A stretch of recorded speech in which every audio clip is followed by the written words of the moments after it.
All right, welcome back to the Atlanta Child Murders Revisited. It's still 16 November, and this is ATKID video number 17. We're going to continue with this Wikipedia article. And let's see, it says, during the end of May 1981, the last reported victim uh, was added to the list is 27-year-old Nathaniel Cater. He was last seen by gardener Robert Henry at the entrance of the Rialto in Atlanta, reportedly holding hands with Wayne Williams.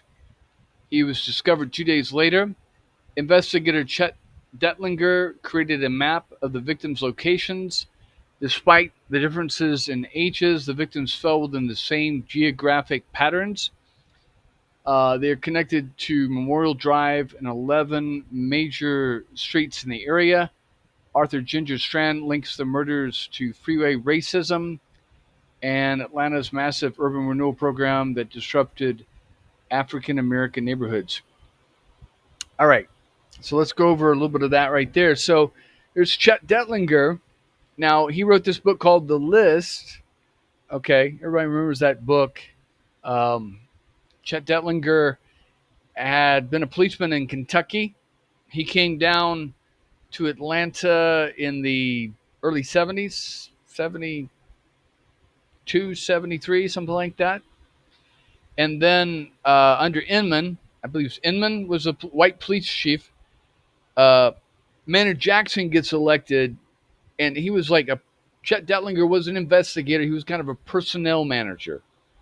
Okay, and he never did an investigation in any of Atlanta. Okay,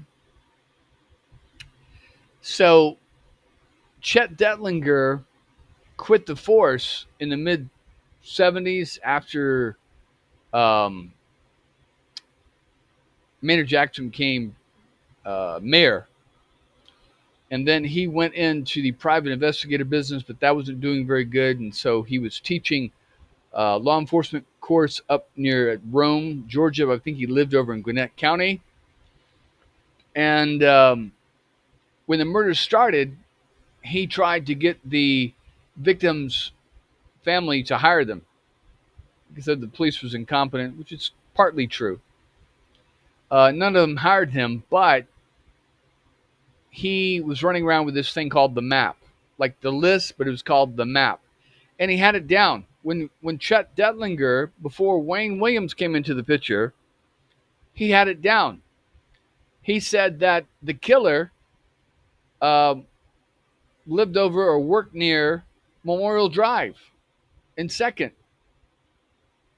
which is right over there where Darren Glass disappeared, which is right down the street from 881 Memorial. Okay, it's also close to where Luby Getter lived and where one of the first victims that was found behind the bar there was found. And also, I believe another one was over in that area too. Oh, it's also exactly, if you go straight up Second, up from Memorial, it's right where Jimmy Ginn had one of his properties, his houses right there. Actually, two of them, I believe. And so Chet Detlinger was all in that the killer was living or working right over there off of Memorial. Um, Somehow he was connected to Hightower Road, which is right over there where Wayne Williams and Penelope Drive is at. And he had it all down. The map was exactly correct. Okay. But then the summer of 1981, after Wayne Williams gets arrested, he gets hired by Mary Welcome and, thus um, Ed Garland and Michael Thevis to help defend Wayne Williams. Okay. And then he changed his story. Oh, before it was one killer. He lived over off Memorial. He's working over near Hightower, and he's kind of got this area down near Red Wine Road, and he's kind of working everything in between. And like I said, that's the kill box. That's the kill box right there. For some reason, he didn't zero in on Stewart Lakewood. But as soon as he gets hired by Mary Welcome and Ed Garland, he changes his tune. It's everybody but Wayne. There's multiple killers. Oh, they're not connected at all. And he goes on to publish this book called The List, which got paid for mysteriously by a mysterious donor to get published. Um, and then it's continuing that story. It's anybody, everybody, God's sake, got to be somebody but Wayne. And that's how that went. Arthur Ginger Strand links the murders to freeway racism. I'm not sure what that means. And Atlanta's massive urban renewal program that disrupted African American neighborhoods. Now, nothing that I remember that was going on disrupted African American neighborhoods. What did get disrupted is the white flight, people that were in African American, whites that were in, which became African American neighborhoods, fled to the suburbs. Gwinnett County became one of the fastest growing counties in the 1980s.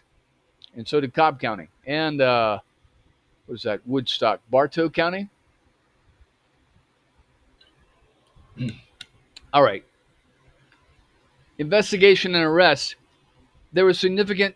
Am I recording here? There were significant delays in the beginning of an investigation during the murders. More than 100 agents were working on the investigation. The city of Atlanta imposed curfews, and parents in the city removed children from school and forbade them from playing outside. As the media coverage of the killings intensified, the FBI predicted that the killer might dump the next victim in a body of water to conceal any evidence. Police staked out nearly a dozen area bridges, including crossings of the Chattahoochee River. During a stakeout on May 22nd, 1981, detectives got the first major break when an officer heard a splash beneath the bridge. Another officer saw a white 1970 Chevrolet station wagon turn around and drive back across the bridge. Okay. So, again, this is why I hate the Wikipedia articles, because they just kind of like give you a thin line and nothing else. It's sort of like they give you the appetizer, but not the full fucking meal. Okay. So it was Mike McComas, FBI agent in Atlanta, that came up with the idea of staking out the bridge, him and his partner. And they went, I remember they're talking to Popcorn, FBI agent Popcorn, Procopio, on the Atlanta Monster. And he said, they came to me and said, we want to stake out all the bridges, stake out some bridges. And he goes, well, how many? He goes, all of them. And it turned out being 14. And there were 14 bridges, and it was somewhere between, 1, 2, 3, 4, 5 to 10 guys at each bridge. Okay. And because they knew he was dropping them in the water at the bridges along the Chattahoochee and the South River. So they're going to stake out those bridges. And it worked. Again, if you're hunting a lion and you know his kill zone, you set up some bait or you do a stakeout. Okay. I don't know a lot about hunting, but you got those hunters that hunt deer, and they look for those open kind of groves. Okay. Because the deer are in the woods, and they like to go in these open groves in the woods where the ground is facing the sun and grass grows and they can eat. They know if they go out of the woods, out into the open fields, they're probably going to get shot. Okay? Because last time the little friend Bambi was out there and she got shot when she went out into the open field. Okay? So the deers have learned to go for these open groves. Now, groves usually occur where a tree rots and falls down, and it'll start deteriorating, and there'll be grass growing around it until another tree grows up.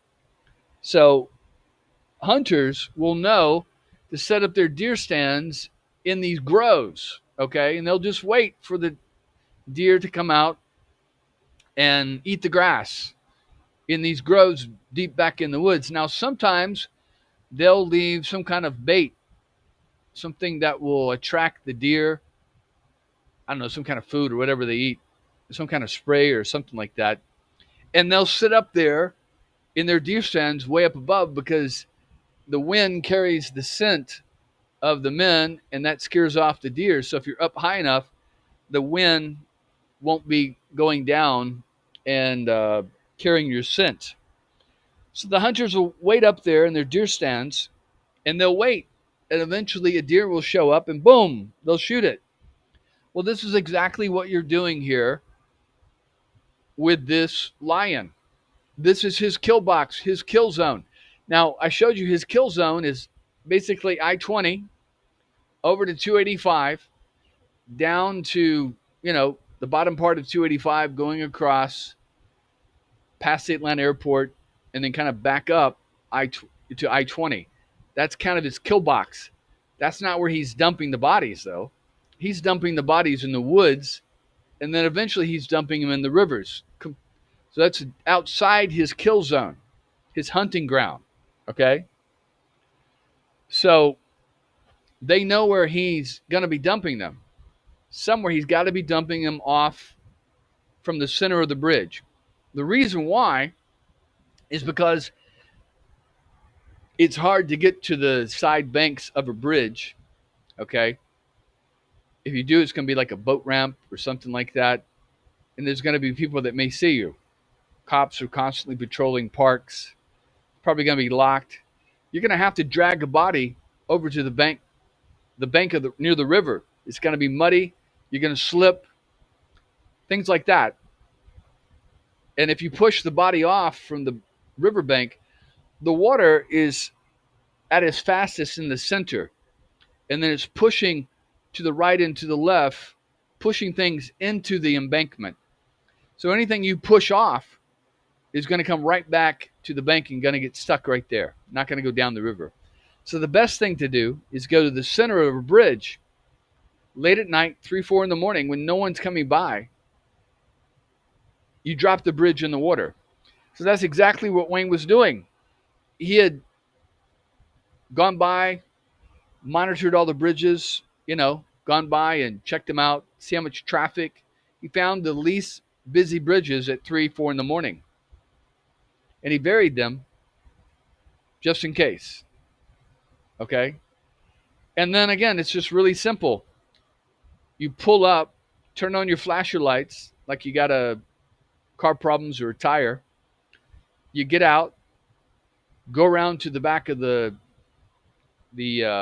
station wagon, let the tail down. You're checking both ways, make sure no cars are coming. You grab the body by the feet, pull it out, and then you take your arms and put underneath the armpits of the victim. You throw the victim over your shoulder, your right shoulder usually. It's called the fireman's carry or your buddy carry. They used to teach us this in the Army because if you're out there and your buddy gets shot, they can't afford to send 3 or 4 guys with carry a stretcher to get your buddy. You're going to have to bring him in. And so what you do is they showed us how to carry someone. And believe me, I was 175 pounds, probably about the same weight as Wayne. And my buddy was like 190 pounds, 200 pounds. And I could literally, he was standing there. And they also made us do it from where he was laying down or sitting. And you just take the arms, you put over the shoulder, and then put your shoulder into their stomach. Okay? And then boom. I had him on my shoulder. I could carry him around. No problem. He did the same with me. Wayne has it easier. The tail of the station wagon is way up. All he has to do is drop the legs, pull the arms up over the shoulder, and then lift the body up over over his shoulder.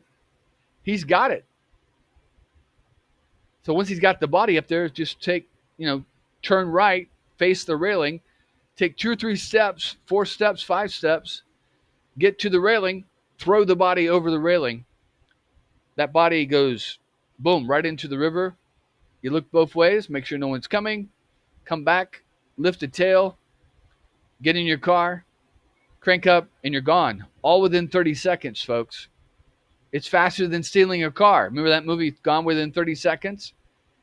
That's how it was done, folks. I guarantee you, if I could get inside the mind of Wayne Williams, he would say that's exactly how it was done. Okay? Because there's only a few ways to skin a cat.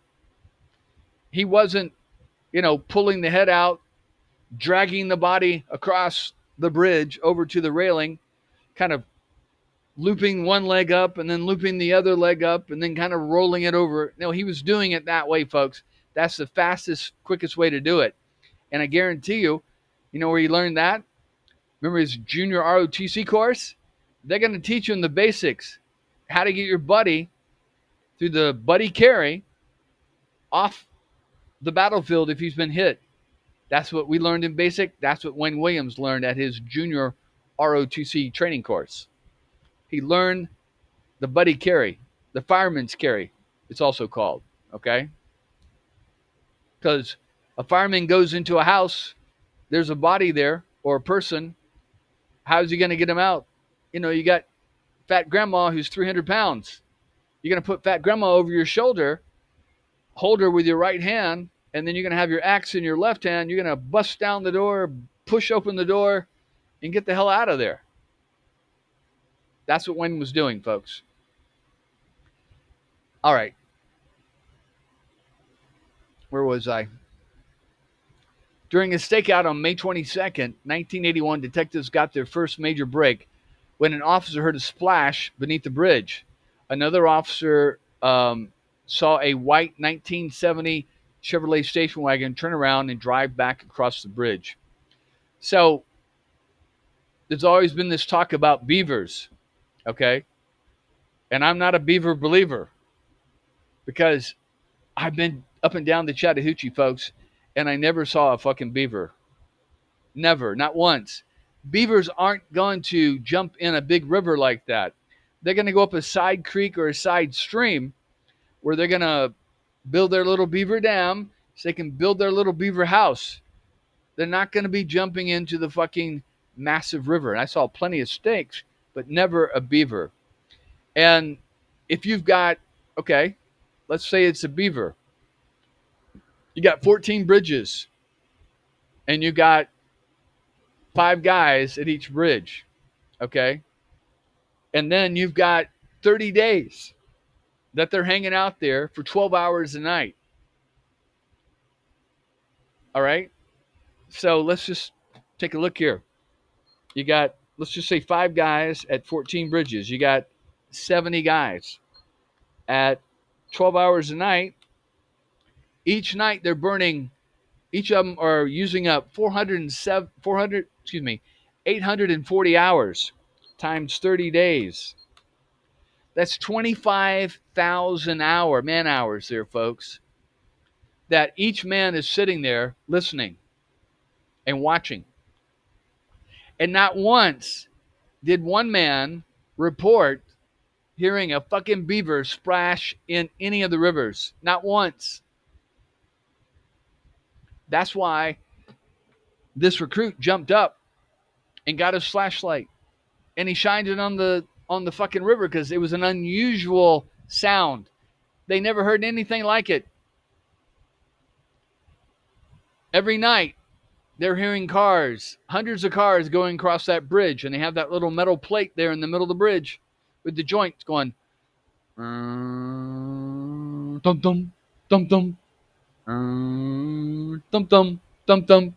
You're going to hear that every fucking night, 12 hours a night, every fucking bridge. All those guys, all those hours. If they'd heard anything different, they definitely would have said something about it. But he hears a splash. It never happened before. No one ever reported a splash. It had to be a body, folks. It's not some fucking beaver. So let's throw that shit out. It wasn't a fucking beaver. Because I'm not a beaver believer, folks. Even though I shouldn't say that because I was living in Oregon and they have lots of beavers in Oregon. Matter of fact, I lived in Beaverton. Beaverton. It was called Beaverton because it was mostly a swamp and they had to fill it in because it was full of beaver. The beavers had turned all the streams into beaver ponds. Well, so when the first pioneers came, they had to blow the beaver ponds and get rid of hunt all the beavers down to get rid of them because they were beaver believers. There were beavers there. Okay, that caused all this mushy marsh swampland. Anyway, so they hear this sound. I'm going to go over this in more greater detail. So he shines the light, gets on his flashlight, gets on his radio and says, "Hey, I just heard a splash. Did you hear anything?" The guy says, "No." Of course, the other guy's not going to hear it because he's way up on the railing of the bridge. This guy's on the northwest side on the ground by the river.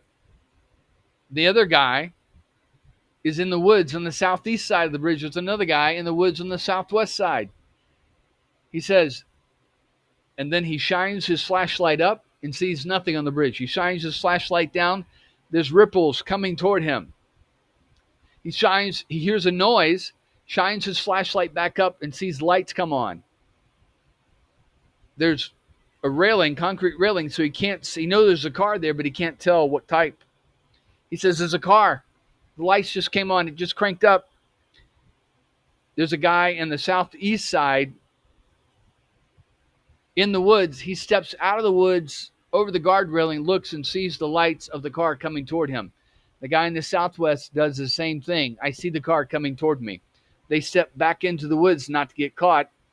The car comes down. It's a white station wagon. It turns into the parking lot, the gravel parking lot of the liquor store, and turns around and heads back northwest on the bridge. Now, Wayne would tell you that he went down to the Starving Marvins down off of Bolton Road and tried to make a phone call and look for boxes. And when he made the phone call, the story changes from he got, "You've reached the wrong number," to, "Is Cheryl there?" "She ain't here." Slammed down the phone. To no, he didn't make a phone call at all because all the phone had been pulled out. It was just wires there. And then he got boxes at the Starving Marvins on Bolton Road, and he got them for his electronic equipment. He got them for books for himself. He got them for clothing for his mom. And each time he tells a story, it's different. I don't know about you, but if I'm telling a story 7 days later, I'm usually going to tell the same fucking story, right? And the only reason, if I'm lying, I'm going to tell the same fucking story too, right? The only reason he's lying, the only reason he is not getting the story consistent all 3 or 4 or 5 times is because he's fucking nervous. He's been busted. He's caught. So he can't, when you're caught like that, you can't remember how you lied, what you lied about. That's why he's saying different things. All right. So there's a police car at the liquor store. When Wayne heads north, the police car follows him.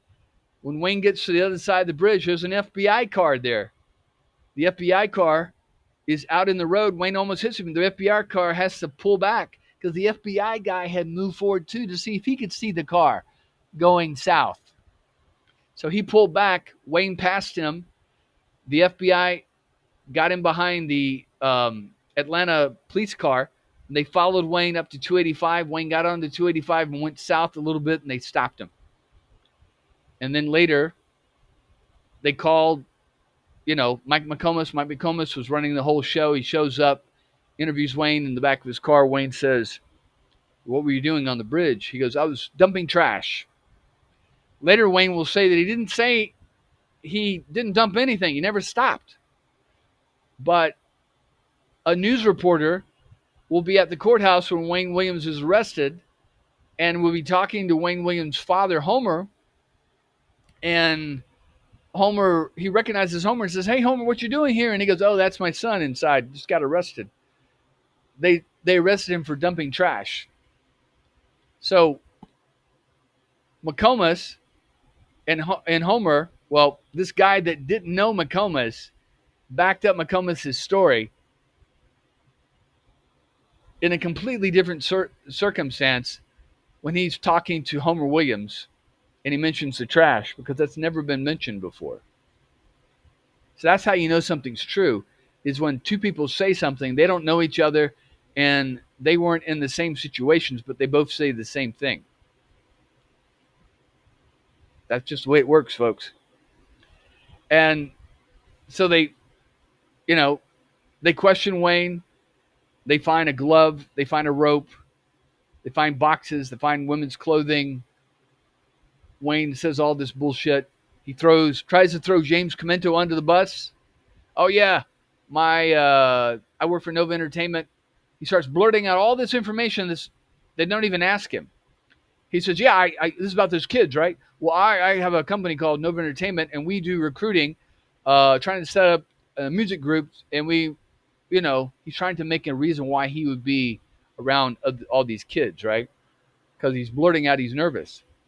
And then he tries to throw James Comento on the bus, saying, "Yeah, James Comento had already been talked to the police. Well, someone got a partial tag number for James Comento's green station wagon. They saw a black guy driving it. And then the police come by and they see it's owned by a white guy. And they're like, oh, okay, never mind. And it's James Comento. So he throws James Comento onto the bus, okay? There's no blood. There's nothing to tie him to any crimes. They don't even have a body yet because the body is sunk to the bottom of the river. So they let him go, okay? Thank God we have this thing called evidence in the Constitution. You can't just arrest people because you don't like them or you think they did something. You have to have some fucking evidence. So they let him go. And as soon as he gets back, what does he do? The police are outside. The neighbors see him. He and his dad go in the backyard in the barbecue pit and are burning papers and photographs. He's destroying evidence, folks, but there's nothing they can do about it. So then they stake him out and eventually they arrest him. Anyway, we'll keep going here. So they got him. How do you catch a lion? You become a hunter. The FBI became the hunter. They staked out where they thought he was going to be at, just like the hunter stakes out where they think the deer is going to be at, and they got him. 2 police cars later stopped the subject station wagon about a half mile from the bridge. The driver was 23-year-old Wayne Bertram Williams. So he wasn't 23-year-old at that time. He became 23 about 6 days later. A supposed music promoter and freelance photographer. A Chevrolet wagon belonged to his parents. It didn't belong to his parents, it belonged to his uncle. During questioning, Wayne said he was on his way to an audition a woman, Cheryl Johnson, as a singer.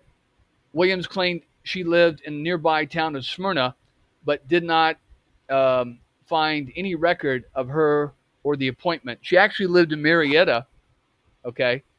And where supposedly she lived and where he was at on the James Jackson Parkway Bridge was a hell of a long ways away.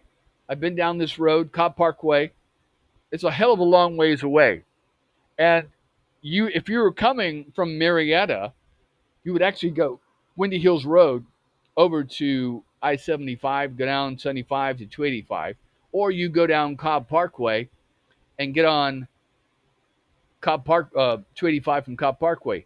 You wouldn't go down 285. You wouldn't go down Cobb Parkway, which turns into James Jackson Bridge, turn around at a liquor store, and then go back to 285 and get on 285 and go south. That'd make any fucking sense. And again, hey, this Cheryl Johnson, if I was Wayne, I'd be like, hey, you've had me questioning here for like 2 hours. It's now 4 or 5 in the morning. Why don't we go wake up Cheryl Johnson and go talk to her, and she'll verify my story. But he didn't offer that. He gives them a number and then says later that they wrote down the wrong damn number. That they said, he said, because the story changes multiple times, that the FBI wrote down a number from a piece of paper, a sticky note, whatever, calendar, whatever, that he had, and that his fours looked like his nines. Okay. And the problem with that is that, well, there's several problems. You know, when you get pulled over by the police and they get your ID, they're going to read it back to you and they're going to say, "Do you still live at 1234 South Cobb Parkway, Smyrna, Georgia, da da da da da da da?" And you're going to say, "Yeah." Let's say your current address. Yeah, okay, great. Or if you don't have your ID or your name or whatever, and say your name is John Zawinski. Can you spell that for me?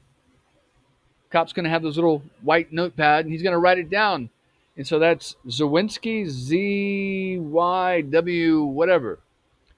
And you go, no, no, no. It's Z-Y-W-Z-K-I, whatever. Oh, okay. Because you're going to verify that information. So you don't think the fucking FBI agent sitting in the car right next to him is going to say, hey, your number, this number for Cheryl Johnson is whatever it was, 940-9949, right? And Wayne's going, oh, yeah, that's it. You don't think they're going to read it fucking back to him? They're just going to copy it off his little sticky note? And the problem with that story that he says on the Atlanta Monster is that he said that Cheryl Johnson called and left a message with his mother, and she wrote down the number, okay? And that he never called her, and that was on Wednesday, and on Thursday, she called back, and he set up this appointment for Friday morning, okay? Now, he'll sell another story also, this changes, that said he had a beer commercial, or is it a fashion commercial? Some kind of commercial with the cameras that he was going to do with this company, and he wanted to use her, even though the ad said, can you sing or dance? And she was calling because she was supposed to be a singer, right? He wanted to audition her at 7 in the morning. So what happened to this beer commercial? Why isn't he calling Cheryl? Why isn't Cheryl Johnson calling him back saying, hey, what happened to our appointment at 7 o'clock? How come you're not here? I'm waiting. I got to go to work. I'm waiting for you. No, nothing mentioned, no follow-up, nothing. Nobody seems to ask when, well, how come you didn't call her back and say, hey, how come you didn't go over there again after the FBI stopped you? Wasn't that important? But hey, you had that goddamn appointment with a contract for a commercial, right? Now you've lost that contract for the commercial. So either you're lying or you made up the fucking story, right? Either way, you're lying. So that is all bullshit. Doesn't mean anything. Doesn't make any sense. It was all a lie. Wayne went over there to drop Nathaniel Cater in the water just like he did Jimmy Ray Payne a month before. Same bridge. They were found pretty damn close to where each other were found, okay? All right.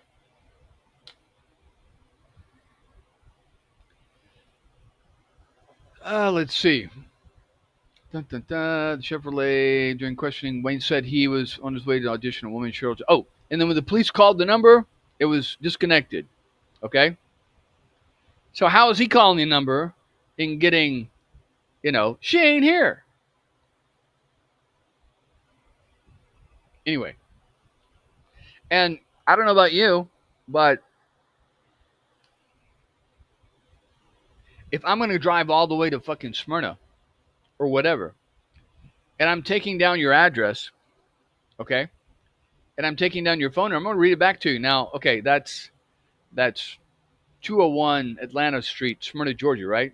Apartment 44. Is that right? Okay, great. What's the name of that complex? Okay, great. And then your phone number I've got here is 404 right? Is that right? Oh, it's 9327. Oh, okay, great. All right. That's what I would do. But no, he just goes off in the middle of the fucking night at 3 in the morning to some girl he doesn't have a good number for and doesn't have a good, never called the number, doesn't have a good address for. What the fuck is up with that? Doesn't make any fucking sense. He's lying. And he tells the story three different ways. Okay. And when they bring him to do the lie detector test, three of them, he fails all three lie detector tests. And then the lie detector guy says, well, what are you going at 3 in the morning to go see some girl up there? And Wayne says, I'm not homosexual. And the guy never said that because the rumors were that the killer was the homosexual. And you're going to meet a girl, right? That means you're not homosexual, right? It means you're heterosexual. So why is he blurting that out? That right there tells you that something else is going on here. Okay? 2 days later, on May 24th, the nude body of Nathaniel Cater, 27, was found floating downriver a few miles from the bridge where the police had seen the suspicious station wagon. Based on this evidence, including the police officer's hearing of the splash, police believe Williams had killed Cater and disposed of his body when the police were nearby. So you have the guy at the Rialto Theater seeing him, holding hands with Nathaniel Cater. Then he's going across the bridge right after a splash is heard. And then the body's found 2 days later downstream. The same fibers that are in your house are all over his body, as with the other victims. Okay? You got another witness that puts you together with him over there where he lived at, talking in a park. So just with the witness testimony alone ties Wayne to almost every single victim, not counting the fiber evidence. All right? So it says investigators who stopped Williams on the bridge noticed gloves and a 24-inch nylon cord sitting in the passenger seat. According to investigators, the cord looked similar to ligature marks found on Cater and other victims, but the cord was never taken into evidence for analysis. Well, let me tell you something here. You have property in your car, and if police have no proof or evidence of someone's been killed, they can't just take property because they don't like it. You could have a fucking gun and a knife, but they don't have a body and they don't have any blood. Fuck them. And the gun's not warm, right? They can't take your gun. They can't take your knife. Now, if they see it dripping with blood, maybe that's suspicious, right?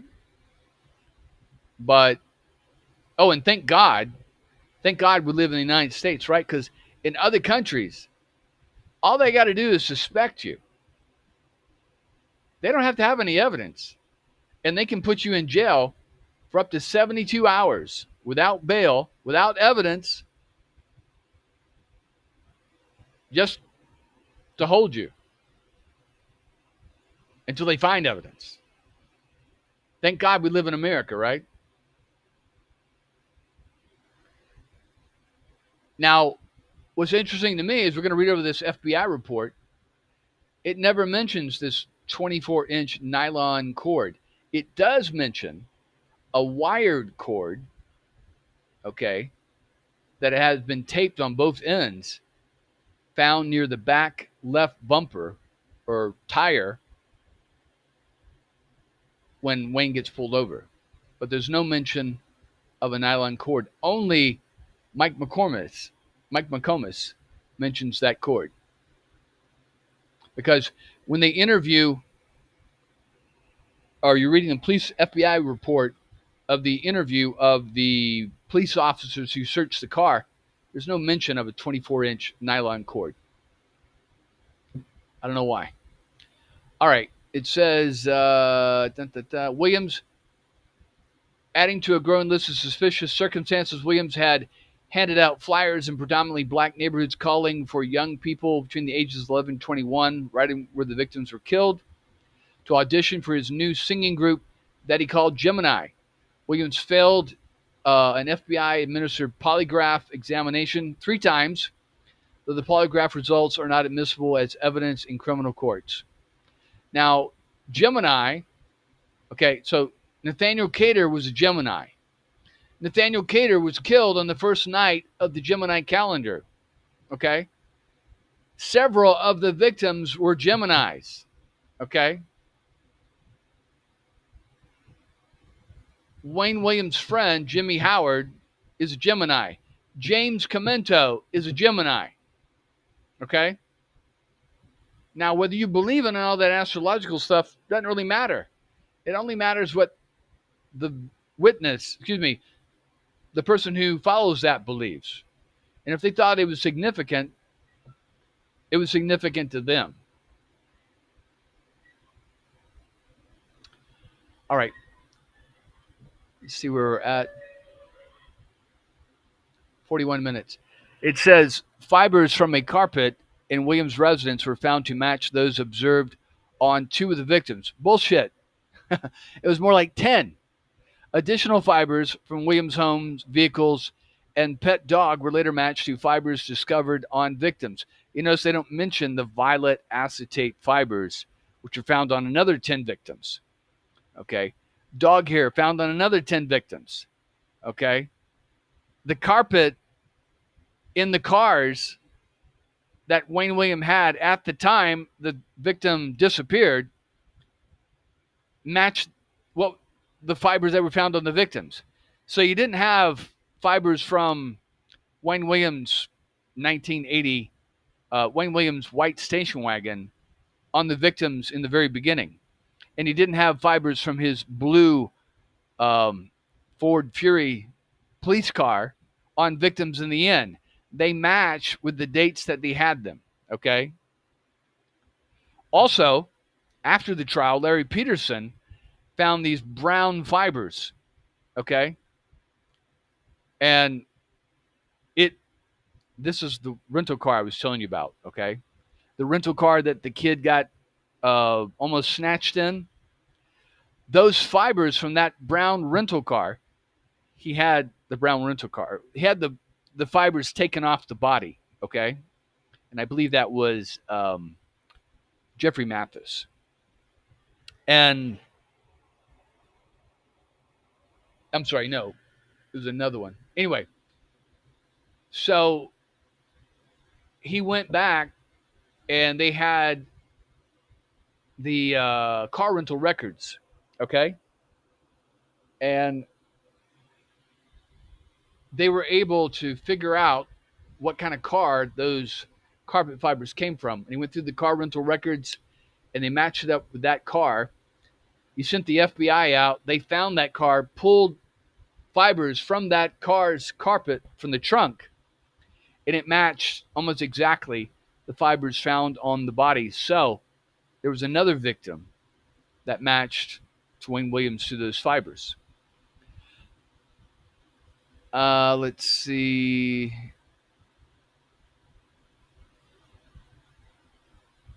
All right. The hair from Wayne Williams' dog Sheba, okay, was found on 8 to 10 of the victims. Now, when Wayne Williams would drive around, if he wasn't hunting, he had Sheba in the passenger seat with him. And that dog would shed hair into that seat. And then when he was hunting, the victims would get in the car and sit in the seat. They would pick up the fibers on their body and their clothing, okay? And then when the bodies got dumped, they would find the dog hairs. Now, about 2005, they did a DNA sequence of Sheba's dog DNA, hairs from Sheba, from the German Shepherd dog Sheba that they had kept. Okay, they got a DNA sequence code, and then they did DNA sequence code on all the dog hairs found on all the victims, and they were all from the same dog, the same German Shepherd. It wasn't separate, different dogs. All the victims had, all 8 victims had the same DNA sequence of a German Shepherd dog. And then they matched that up, and it matched up with Sheba's DNA sequence. And it's very, very unique. Just like humans, my DNA sequence from my saliva, from my skin, from my hair is going to be all the same.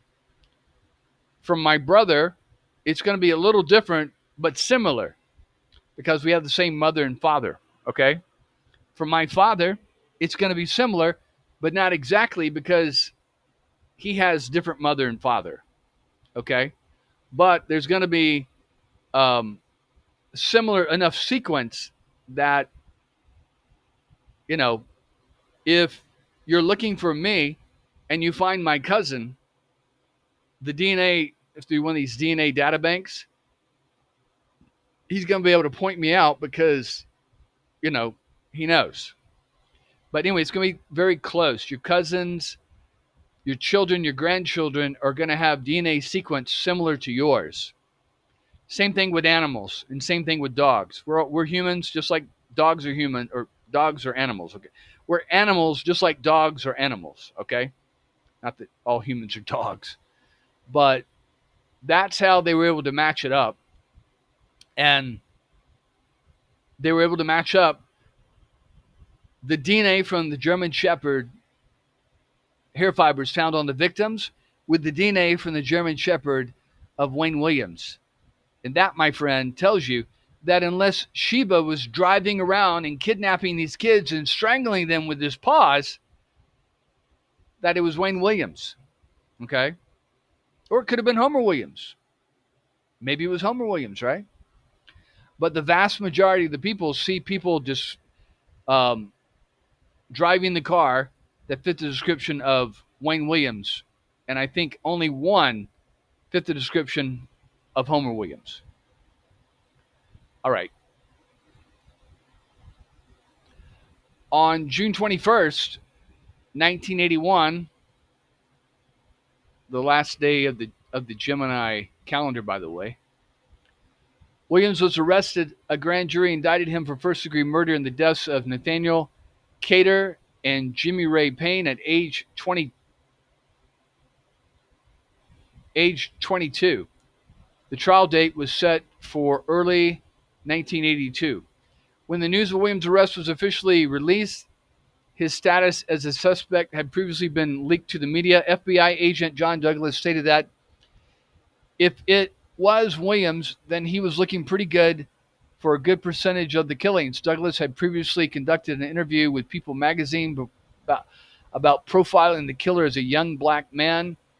This was widely reported to the FBI, effectively declaring Williams guilty, and Douglas was officially censored by the director of the FBI. So that's not exactly true. It's my understanding, if you listen to Douglas on the Atlanta Monster podcast, I think he was in Germany or something, and he was teaching a course, and somebody in the class who just happened to be in the media asked him a question. He was talking about profiling. And they said, well, what about the profile of this guy that's been arrested in Atlanta for the Atlanta child murders? And he said, well, it does seem that this guy kind of matches all the boxes for the profile, because they said he would be a loner, he'd be a young black male, and that, you know, he would have been arrested for impersonating a police officer and all these things. Okay. It had to be a black man because a white man could not travel in the black neighborhoods of Atlanta and not be seen. Okay. It had to be someone that could go undercover and not be noticed. Be noticed, but not be noticed. Okay. And that was Wayne Williams. Wayne Williams was known in those areas. He was a news reporter, all these things. So he could travel around. And like I said, they had stakeouts.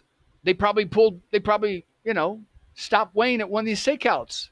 And he probably had a body in the back trunk. And they said, "Hey, Wayne." He goes, "Hey, Officer Friendly." He goes, "Hey, what's going on?" "Oh, I don't know, just checking out this story down here. Is any latest news on the Atlanta child murders?" "Oh, nothing." "Well, they're going to catch that guy someday, right?" "I hope so." "Okay, well, great, Wayne. Well, good luck on your story there. Bye-bye." And he goes on down the road. So the cops knew him, and all the people in the neighborhood knew him. And they didn't think twice about it because he's Mr. Friendly, right? He's your local neighborhood fat, chubby camera guy. No one's going to think he's a threat, right? Anyway, jury selection began on December 28th, 1981. It lasted 6 days.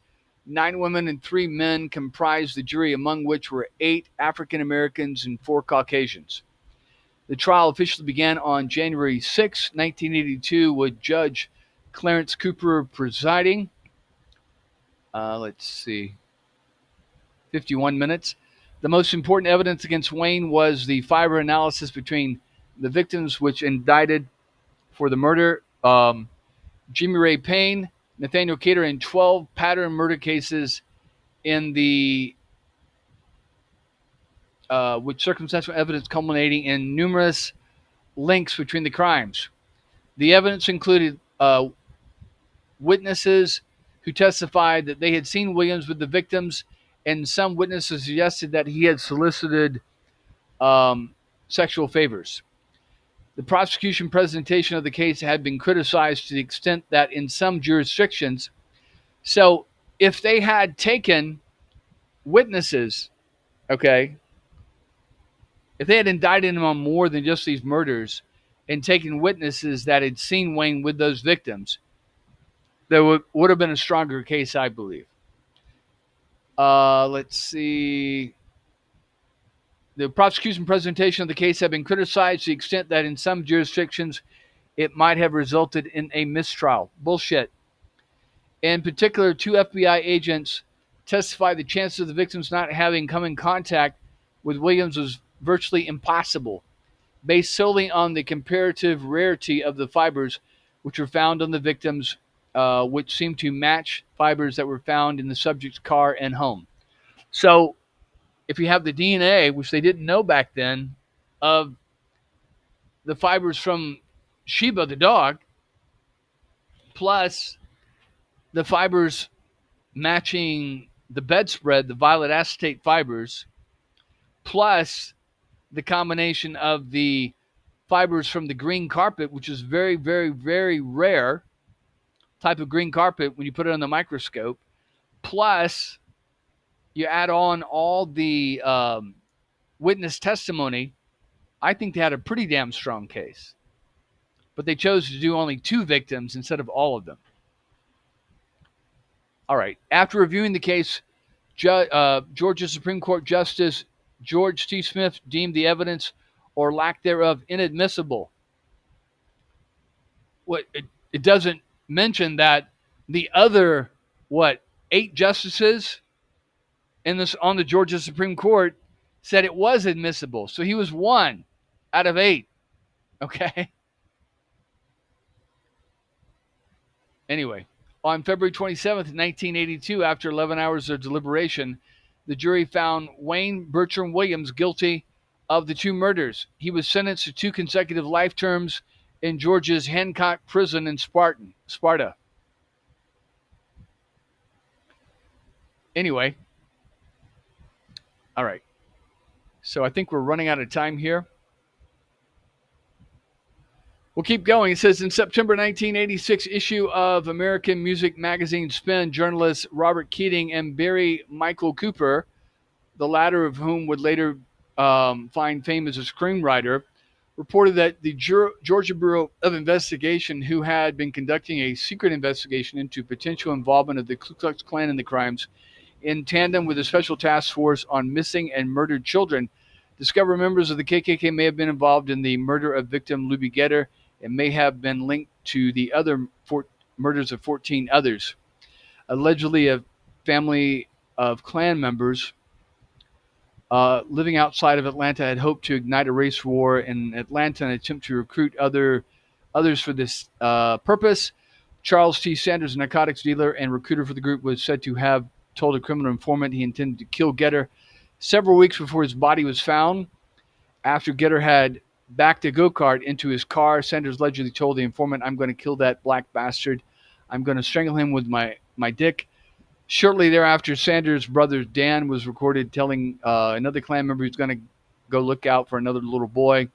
Additionally, Charles Sanders was said to have a scar matching a description given the eyewitness who reported seeing Getter enter the car of a white man with a jagged scar on his neck, which it wasn't a white man, it was a black man, according to the witness, and a dog with a hair similar to, see, they're just reporting what the misinformation was in the Spin magazine.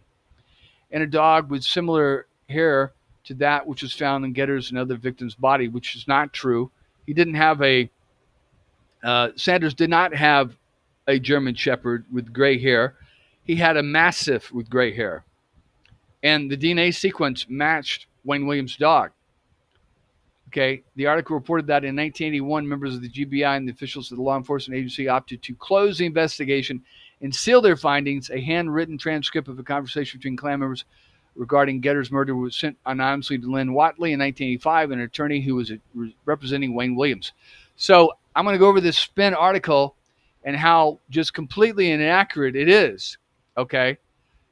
Because I basically boil it down to this. They had the Sanders brothers under investigation from December of 1980 all the way to March of 1981, of which there were numerous victims that were killed. And if you've got eyes on your target and you've bugged their house, you're following them everywhere they go, you're bugging their conversations on their phone, when do they have time to kill any victims? And the murders even increased while they were under surveillance. Okay? So it's virtually impossible to kill anybody and not be caught when you're under surveillance. Okay? I mean, come on, folks. Let's be real here. So that's why they closed down the investigation. That's why they never mentioned it, because in such an explosive situation, let's just say the FBI is investigating you. Okay? They're not going to come out in the news media and say they were investigating you if they never charged you. Okay? If you're not charged with the crime, to libel you by saying, "Hey, we investigated this guy," and telling the news media, they're liable to get sued by the, for libel and endanger that person. And that person could win millions of dollars from the government. So they're not going to do that. As bad as these guys were, okay, as racist as these guys were, they couldn't mention that to anyone else, not even the task force, because the task force was leaking like a sieve, okay? So that's why they closed down the investigation. If you're investigating somebody and find there's nothing linking them to the murders, they got to let you go. Just like they let Wayne Williams drive off, okay? They didn't have anything. Thank God we have this, this crazy, crazy thing called proof. You got to have, the government's got to have some proof. They can't just lock you up because they don't like you or they don't like what you're doing or they think you killed somebody.